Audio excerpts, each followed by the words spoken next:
మీకు ఒక మ్యాజిక్ చూపిస్తాను. ఇది చూడండి, నారాయణపేట్ శారీ ఎంత బాగుంది కదా. ప్యూర్ శారీ స్వప్న పట్టుకుంది అనుకుంటున్నాను, కానీ కాదండి. దీని కాస్ట్ వచ్చేసి 3500 రూపీస్. అసలు ప్యూర్ శారీ పక్కన పెడితే గుర్తుపట్టరు, నమ్మరా. ఇది చూడండి, ఇది ప్యూర్ శారీ. ఇందులోనే సేమ్ కలర్ డిజైన్ చూస్తే మనకి సేమ్ అనిపిస్తుంది కదా. 3500. దీని కాస్ట్ వచ్చేసి 9700 అండి. అండ్ ఇక్కడ చూస్తే ఇదేమో ప్యూర్ కంచిపట్టు చీర 25,000. ఇదేమో సెమీ కంచిపట్టు చీర, దీని కాస్ట్ వచ్చేసి 5000 రూపీస్. అండ్ ఇక్కడ లక్ష్మి గారి చేతిలో ఉంది ప్యూర్ కంచిపట్టు చీర హ్యాండ్లూమ్, దీని కాస్ట్ వచ్చేసి 15,000 రూపీస్. ఇది సెమీలో సేమ్ కలర్ కాంబినేషన్లో ఉంది, 3500 అండి.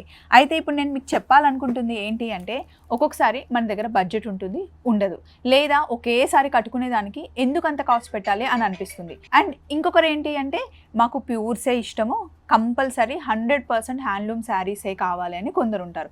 కొందరు ప్యూర్ నుండి సెమీకి వెళ్ళలేరు, కొందరు సెమీ నుండి ప్యూర్కి వెళ్దాము అంటే బడ్జెట్ సరిపోదు. సో మీకు శారీ ఏది కావాలి అన్నా సరే ఇక్కడ సెమీవి సెమీ అని చెప్తారు, ప్యూర్వి ప్యూర్ అని చెప్తారు. ఇద్దరికి వాళ్ళ బడ్జెట్కి తగ్గట్టుగా శారీస్ ఉంటాయన్నమాట. చూస్తున్నారు కదా. సో ఇప్పుడు మనం ఉన్నది కుకట్పల్లి ఆరాధ్య సిల్క్లో ఉన్నామండి. ఇక్కడ 500 రూపీస్ ఫ్యాన్సీ శారీ నుండి స్టార్ట్ అయ్యి మనకి 2 lakhs వరకు శారీస్ ఉంటాయన్నమాట. కంప్లీట్ కలెక్షన్ చూడాలనుకుంటున్నారా? అందుకే మీకోసమే ఇందాక వీడియో తీసి అప్లోడ్ చేసేసాను. జస్ట్ ఒక్క క్లిక్తో మీరు ఆరాధ్య సిల్క్స్ చూడొచ్చు అనమాట. వేరియేషన్ ఏంటి, అసలు ఇక్కడ ఏముంటాయి అని చెప్పడానికి చిన్న షార్ట్ ఫాలో అయిపోండి. నెంబర్ కూడా ఇస్తున్నాను. Thank you.